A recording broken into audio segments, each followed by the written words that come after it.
There's this famous scene from the stage version of Peter Pan. You know the one, Tinkerbell is dying. Peter is so desperate to bring her back, he breaks the fourth wall. He makes a plea to the audience. If the crowd believes in fairies, he says, they have to clap their hands. And if enough people clap, Tinkerbell will live. And, inevitably, every single time... Clap your hands. That's it.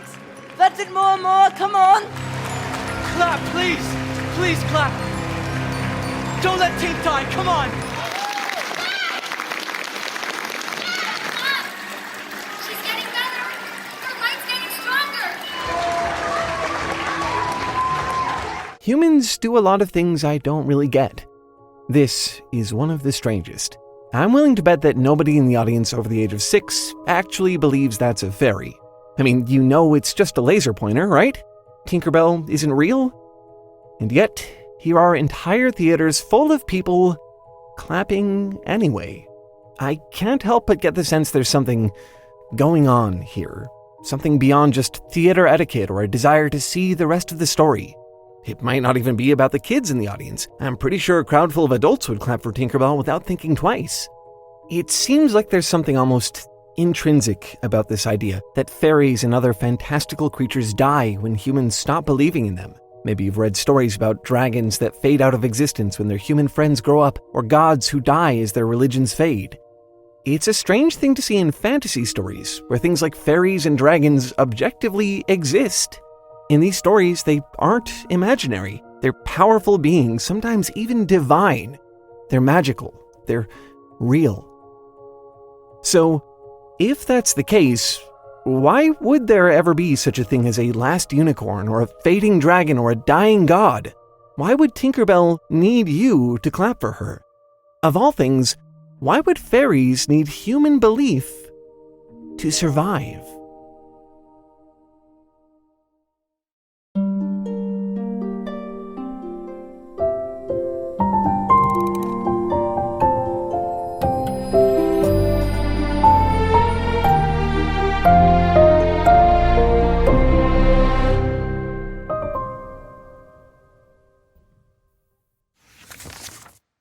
Alright, this will make a lot more sense by the time you're done with this video. I'm really not trying to spoil anything here, but before we get too deep, look at this. After years, we finally have one of my favorite pins back in stock. You can get this oversized, double-posted pin based on the famous SCP Where the Dragons Went in our store now for just $18. And when I say oversized, I mean it. This thing is huge. It's like a badge you can wear to tell the world that you, too, cry over imaginary creatures. A big thanks to everyone who buys one. It really helps us keep making these videos. Speaking of which...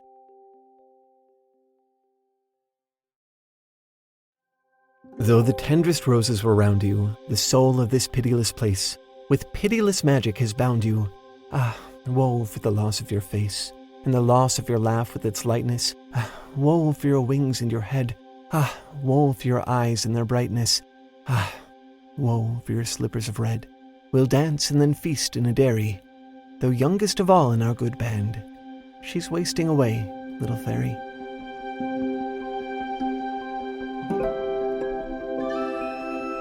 As far as I can tell, the whole idea that disbelief kills fairies actually comes from the original Peter Pan play, written all the way back in 1904 by J.M. Barrie. In 1911, he adapted it into a book called Peter and Wendy. It's probably no surprise that Barrie's version was very different from the Disney version. Sure, they have a few things in common. Tinkerbell is jealous of Wendy, she has a temper, and of course, she's very attached to Peter. The major difference is, in Barrie's novel, Tinkerbell isn't really a person. She's not so much a character as she is a personification of something. She's so small and simple-natured, she can only feel one emotion at a time. In the book, when Peter asks the children of the world to clap for Tinkerbell, she, quote, never thought of thanking those who believed, but she would have liked to get at the ones who hissed. She's a petty trickster whose ideas of pranks sometimes involve attempted murder. But for all the danger Tinkerbell creates, all her reckless mischief, we want her to live. Without her, Neverland wouldn't be magical.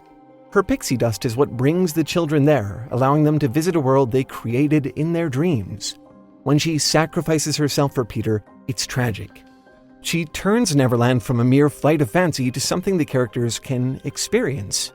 Maybe people clap because Tinkerbell is what makes the whole thing real. To me, Tinkerbell is a very clear metaphor, a symbol of belief, specifically the beliefs that children hold and eventually, inevitably, mature out of. When you're watching the play, you know that she's just a light on stage. You might clap to show that your own sense of wonder and whimsy is still alive, that you're still in touch with your childhood, that somehow you can still see the shores of your own Neverland, however distant they might be. I think this is what most people really mean when they talk about believing in fairies. Usually it's not about tiny people with wings, it's about wanting to preserve something they believe or once believed in. It's a sentimental idea, but depending on your beliefs, it may go beyond sentiment. There are some who feel very strongly that belief in fairies is absolutely necessary for survival. Earlier, I read from a poem. It's called The Fairy Pendant by W.B. Yeats, a mournful dialogue between a company of fairies as their youngest member wastes away. When I first read it, I thought, when you lose your belief, this is what you think happens? The fairies disappear little by little and all their friends can do is watch? Yeats was an Irish poet who some biographers say actually believed in fairies. For him, they were more than just a vague metaphor. They didn't simply represent a warm, fuzzy feeling or a general sense of nostalgia. Yeats believed that fairies were an integral part of his identity and his culture. In his 1890 article, Irish Fairies, Yeats wrote that, quote, "The ghosts and goblins do still live and rule in the imagination of the innumerable Irish men and women, and not merely in remote places, but close even to big cities." According to him, even in the industrial era, the old legends were very much alive. People still told tales of fairies and spirits traveling along the ancient roads or kidnapping humans, spiriting them away to other worlds. While Peter Pan would say that fairies died when children stopped believing in them, Yeats claimed, "We do not even know whether they die." Yeats wrote that fairies were dangerous, wild, unknowable, and unpredictable, but he also felt that they enriched the lives of those who believed in them. The fairy populace of hill and lake and woodland gives a fanciful life to the dead hillsides and surrounds the peasant as he plows and digs with tender shadows of poetry. He felt that fairies provided a sort of spiritual survival, allowing people to remain hopeful and resilient no matter their circumstances. As a symbol of belief itself, the fairy transformed the observable world, nature, the land, the seasons, into something poetic and beautiful. So, if fairies can give you all that romance and enchantment and all you have to do is believe in them, where is this thought of killing them even coming from? What could possibly ever make you stop believing?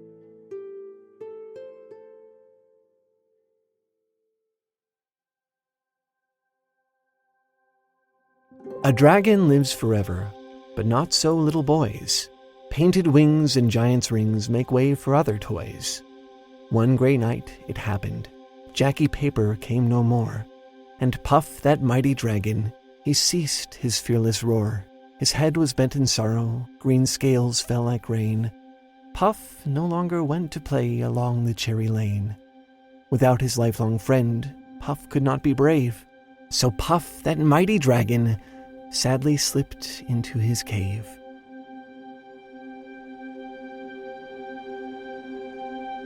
There's an SCP story that stuck with me for years. It's one of my favorites, not just from the SCP Wiki, but maybe one of my favorite stories ever. It has this effect of making me nostalgic for something I've never even experienced before. The story is called Where the Dragons Went. Here's the basic premise. A research facility comes into possession of an ordinary cardboard box. On it are the words, "Here be dragons." See, little origami dragons live in the box. Over time, they emerge, carrying messages for a human child who isn't coming back. "In fantasy, we are much bigger," they write. Or maybe you have grown taller? Fantasy is still the same. "We hope you can visit us like you used to." The dragons don't understand why the child won't play with them anymore. Years pass, and their numbers dwindle. They beg, "Please, restore the belief." But without their child to believe in them, their world continues to decay. When only a few dragons are left, they leave one final message. We are sad. We love you. We will not forget you. Will you forget us? Eventually, things stop coming out of the box altogether. No slips of paper, no dragons, not even their saltwater tears. The message on the side now reads, "Here were dragons." This is a sad story. But whenever I read it, I don't find myself sad for the dragons. Not exactly. Really, it makes me think about all of you. How many humans believed in fairies and dragons and don't anymore? I never had those beliefs, so I wonder what it's like. How does it feel to look back on a time when you did? To remember all those little moments where everything felt possible and reality seemed so much bigger? The most tragic thing about this story, I think, is that the end seems so inevitable. From the dragon's first message, we know how this is going to end. The child grows up, the dragons die, and the world of fantasy with them. But, sad as it may be, I don't think it's necessarily a bad thing. Just a natural thing. At the end of Peter Pan, Wendy, her brothers, and the Lost Boys all grow up. And with nobody left to clap her back to life, Tinkerbell dies for the last time. Fairies don't live long, the book says, but they are so little that a short time seems a long while to them. The moment is hardly dramatic. If anything, it's understated, bittersweet. This is just something that happens. Remember, Tinkerbell isn't a person like the children are. She's a symbol of the sort of belief that children have. A belief that's bound to change and evolve, which is how belief works. As you experience more of the world, as you learn more, your perception of it develops. You discover new truths and abandon old ones, and in the process, you change, too. Your identity shapes itself around the values you gain, interrogate, discard, and modify. Tinkerbell dies. Puff the Magic Dragon ceases his mighty roar, and Wendy Darling and Jackie Paper grow up.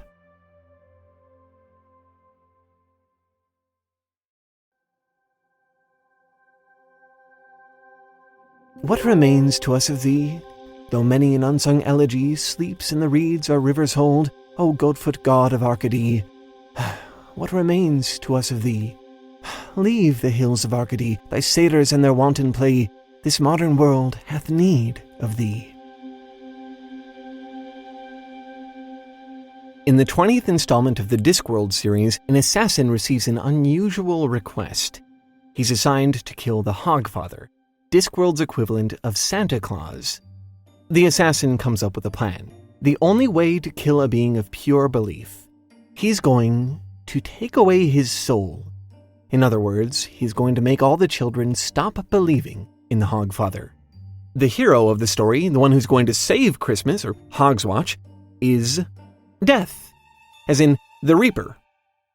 To make sure everyone keeps believing in the Hogfather, Death dresses up as him.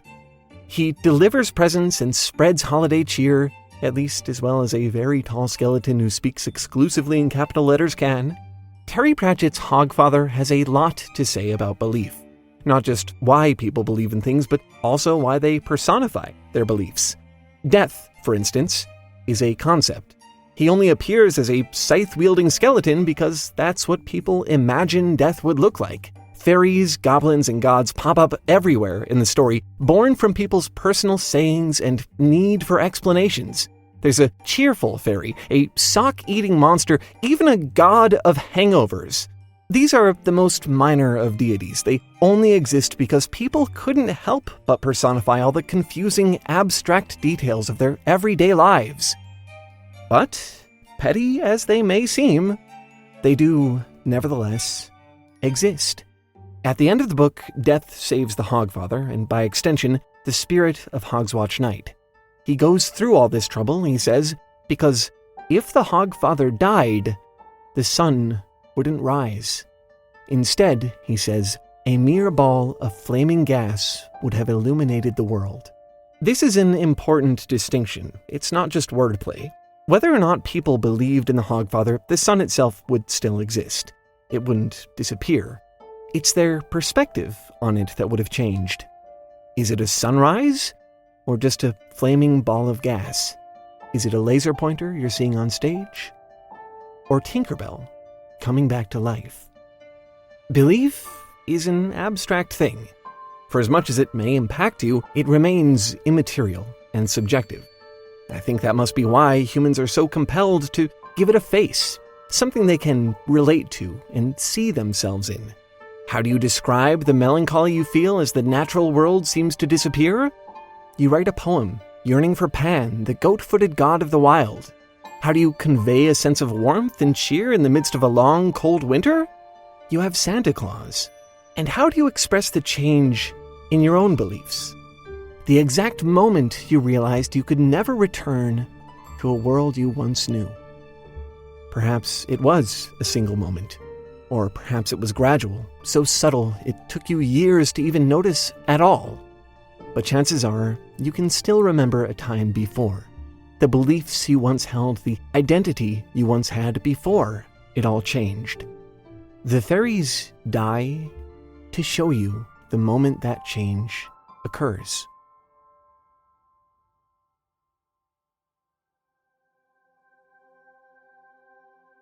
Once they all believed in dragons, when the world was fresh and young. We were woven into legends, tales were told, and songs were sung. We were treated with obeisance, we were honored, we were feared. Then one day, they stopped believing, and on that day, we disappeared. Now they say our time is over. Now they say we've lived our last. Now we're treated with derision, where once we ruled unsurpassed.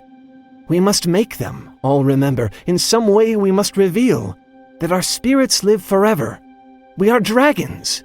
We are real. Discworld's death is literal-minded. He can only see things as they are. He doesn't quite get belief, which is why he's so fascinated with understanding humanity and the things they believe from the outside. He reminds me of someone, actually. Death has observed that, quote, humans need fantasy to be human. The way he understands it, they need to believe in fairies and monsters and the Hogfather, the little lies, he calls them. That's the only way they can believe in the big lies. Things like justice, mercy, duty, rightness. It is an amazing talent, he says, that in such a vast universe where so much is empty and dark and inhospitable, humans can believe that a home and a bed are normal things. Fairies and entities like them bring your belief to life. They turn it into something you can form a relationship with, something you can understand. This is how the spirit of dragons lives on, even if you don't believe that there are actual dragons in the world. The grandeur, the romance, the poetry of them exist everywhere, if you can perceive it. Objectively speaking, the wonder you feel in nature, the impact of art, all of your morals and values, all of these things are just as real as dragons are. Show me one atom of justice, one molecule of mercy, Death says, and yet you act as if there is some ideal order in the world. I've talked a lot about Peter Pan here, believing in fairies, Neverland, the life and death of Tinkerbell, but I actually left something out. Something else from the original story that I wanted to save until now. Yes, according to Barry, when you stop believing in fairies, a fairy dies. But he also wrote that whenever a baby laughs for the first time, a new fairy is born, which means that there's a fairy for every child, a fairy to live and to die, along with your cycle of belief. In personifying your beliefs, you take something intangible, something that doesn't really exist, and you give it life. You bring new fairies, new ideas, new identities into the world. And when the time comes, you let them go. If you're sitting in a theater and Peter Pan is begging you to clap for Tinkerbell to keep her alive, why not clap?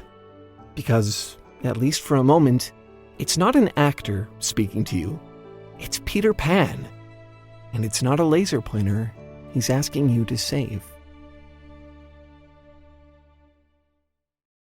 I've personally never believed in fairies or dragons or any of the other ways in which humans personify their beliefs. I just never really had the opportunity to.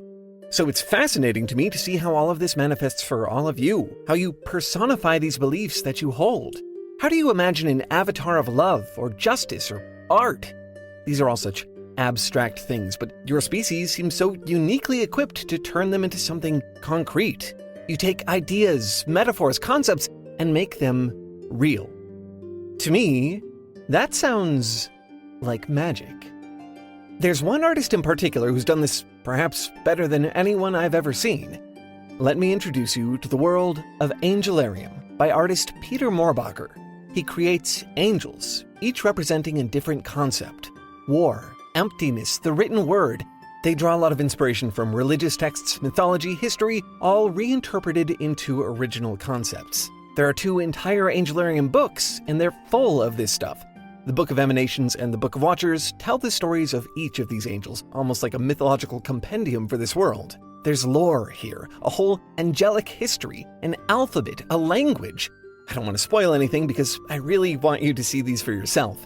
These angels are reflections of the artist's inner world, yes, but when you look at them, these incarnations of abstract thought and experience, it's just about impossible not to see yourself reflected somewhere in them as well. I can attest to this. It is exciting art to look at, and even more exciting to be in the presence of. And I have good news. You can be in its presence too. Right now, both Angelarium books are on sale together for $85, which is already 15% off the original sticker price. But if you use code TALEFoundry20 at checkout, you'll also get an additional 20% off that price. So that's like $68 for 2 books? Honestly, if you want to own these, I think this is the cheapest way you will ever get your hands on them. That same code will also get you 20% off anything else in the Angelarium shop, including angel-themed tarot decks, collectible art cards, angelic enamel pins, even playmats featuring full art of the angels themselves. I personally own the Givura one, which I adore.